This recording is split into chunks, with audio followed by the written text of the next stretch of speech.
Welcome to Donmar TV News Channel, mga nagbabagong balita sa buwan ng Agosto. Ito. Ito, wag niyong tutularan ha. Ito si Ogie.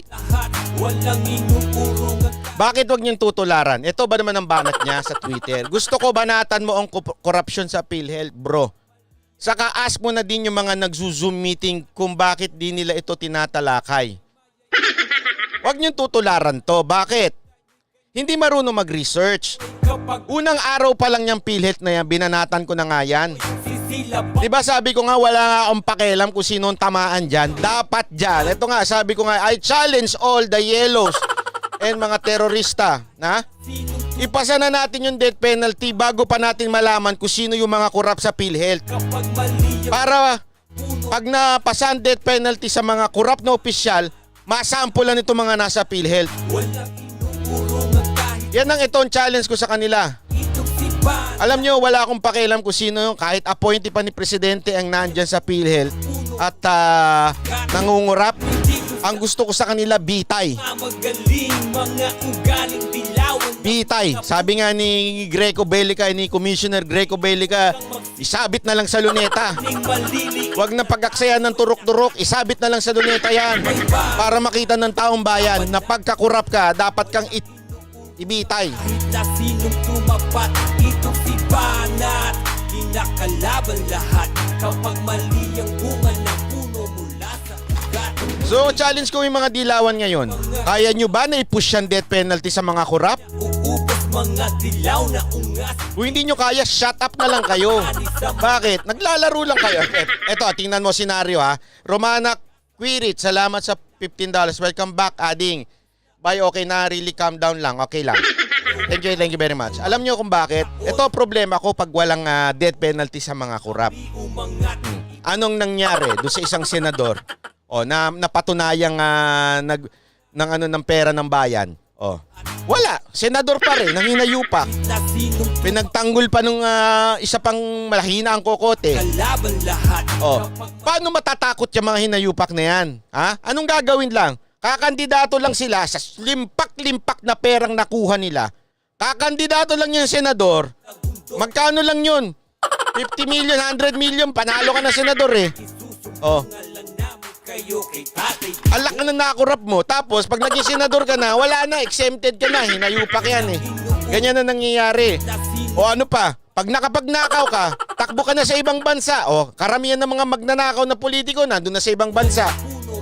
Ano nangyari? Wala din. Bakit? Kasi nga walang death penalty. Dapat sa atin, dapat death penalty kagad pag napatunayan ka, kurap ka, meron kang meron na nagsinabi ang judge na hatulang ka na, patay na kagad in 1 month. Wala nang salta-salita. Yan ang problema sa atin. Paano matatakot yan? Sige nga. Kaya kalokohan lang yan. Sa totoo lang kalokohan ng lahat ng ginagawang pag-iimbestiga kung sino pa man yan, Senado man yan, Kamara yan, kalokohan yan kung walang death penalty. Bakit? Lusot lang man yan eh. Ilang taon na nangyari sa atin yan, paulit-ulit lang. Nakailang investigasyon na ng mga korap na opisyal. Meron bang nakulong? Tanungin ko kayo, may nakulong ba? Wala. Asa na? Masasaya na sa ibang bansa. Happy-happy. Kaya nga sa akin, kung talaga meron kayong malasakit at sinasabi niyong galit kayo sa kurap, at hindi lang para sisihin si Duterte kasi ito mga ito, alata nga kagad yung iniisip nila, hindi, basta kurap yan sa ni administrasyon ni Duterte yan. Ganun lang ang motibo nila eh. Sa akin hindi sisihin lang si Duterte kasi nga, pinaimbestigahan na ni Duterte. Sinabi na ni Greco, ito na, may mga tao nang gusto niyang patanggal. Pero hanggang ganun lang. Kasi wala nga tayong matinding batas para sa mga kurap. Ang hindi ko maintindihan, bakit ayaw niyong pumayag? Takot ba kayo? Dahil kurap din kayo?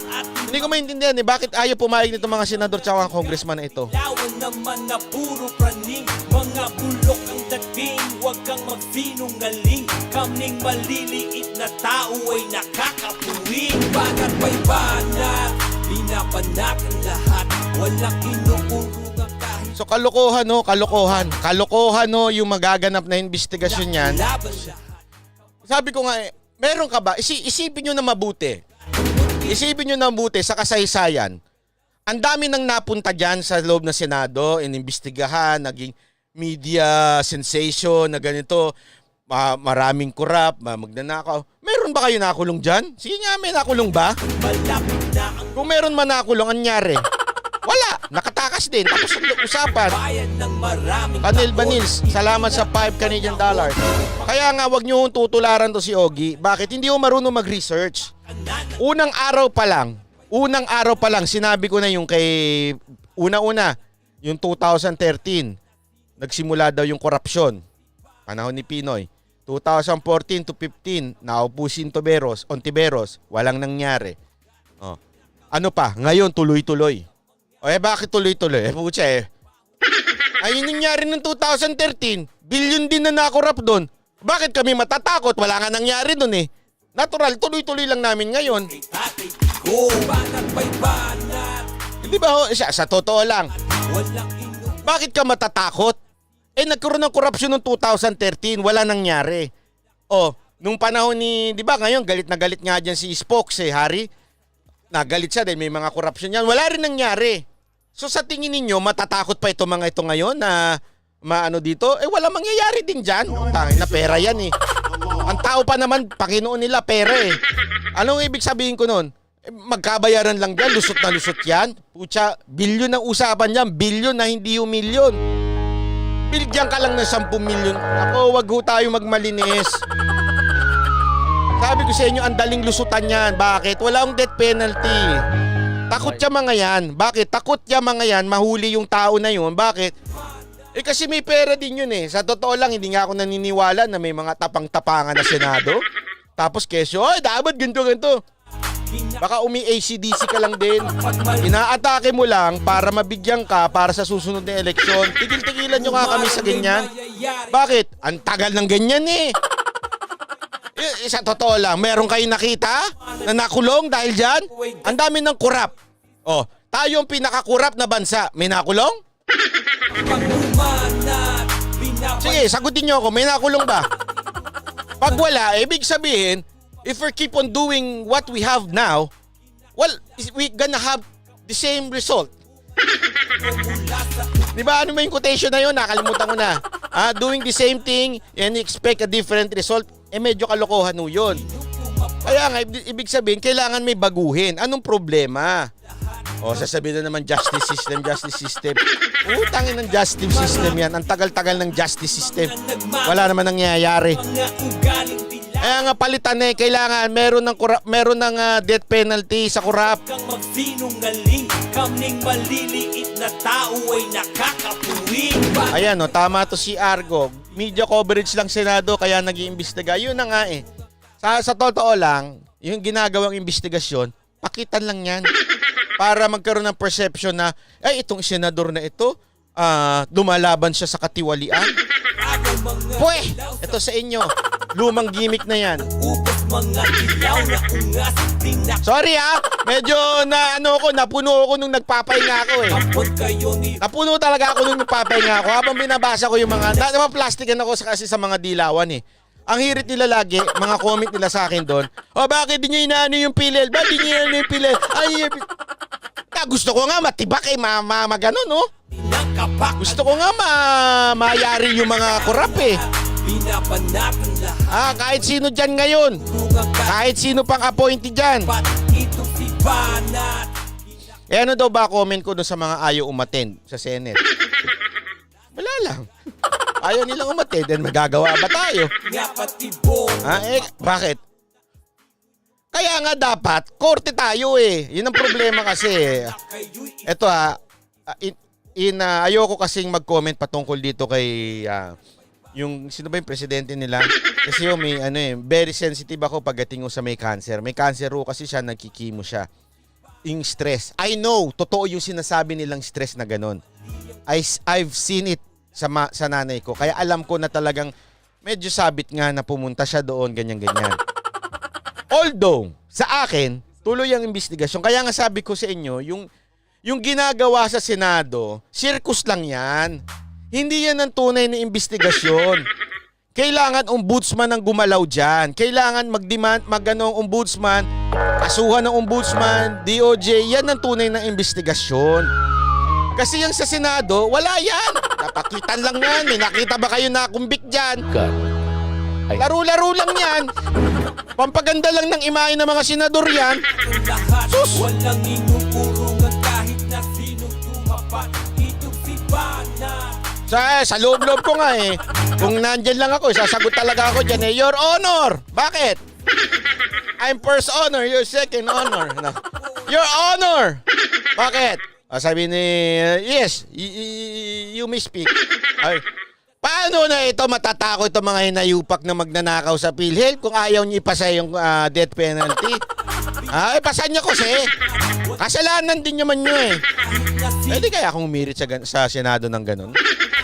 Kinakalaban lahat kapag mali ang bunga ng puno mula sa ugat. Kapag umanat, binabanat. Tina Bernardo, wala na ba si Banat Bay na live sa gabi? Anong tawag mo sa akin, Mumu? Hindi mo ako nakikita? Biro lang po. Live po tayo ngayon, ha, madam? Live po tayo. Nagpahinga lang ako ng 3 araw kasi itong aking boys. Ilawan naman na puro praning, mga bulok ang dating. Huwag kang magsinungaling, kaming maliliit na tao ay nakakapuwing. Ayun na nga, share natin ha. Ito pa. Kaya wag niyo tutularan yung mga ganitong mema. Ito yung mga klaseng mga mabababaw na tao. Okay, nagagalit siya doon sa comment ko. Ganun talagang artista, pag laos na, hindi maging relevant. O bakit to? Manager ro kasi siya ng mga artista. Buti pa ito si Lolit Solis. Si Lolit ba ito? Ay, pangalan nitong ano na ito. O, sino man yan? O, tama, si Lolit Solis nga ba ito? Oo. Ha? Gagalit siya kasi binanatan ko eh. Tinag ko ito si Kay Brosa, si #Nico, tsaka si Angel Locsin, tsaka si Jenel Mercado dun sa komento ni Choose Your Battle. Hindi yung sali lang ng sali. Yan ang sinabi kasi nito ni Lolit Solis. Tama si Arnel na wag ka nang mag-astang akala mo naman may alam ka. O ito naman si Ogie Diaz pinagtanggol.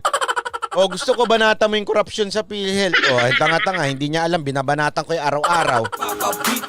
Ay ganyan talaga, kaya wag niyo siyang tutularan. Anong ibig ko sabihin wag niyo siya tutularan? Yung taong hindi marunong mag-research. Wag niyo tutularan yung ganyan.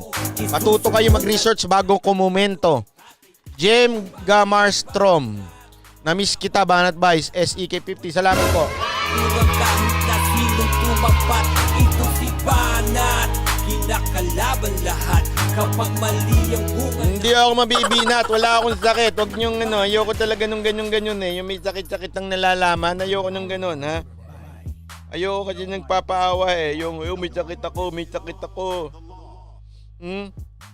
Ako nga, single nga ako, wala nang nag-alaga sa akin, pero hindi man ako nagpapaawa. Ha? Wala nagpapainit sa akin ng supas. Ha? Wala nga nagtitimpla sa akin ng mga gamot-gamot. Titimpla ba ang gamot? Oo, tinitimpla yon. Inilalagay yun sa gano'n, no? Sinusup-sup ko yung gamot. Ano tawag mo? Nebulizer. Kahit na sino tumapat, ito si Banat. Alam niyo isang inspirasyon ko sa sa ganyang bagay eh. Puno mula sa ugat. May napanood kasi ako yung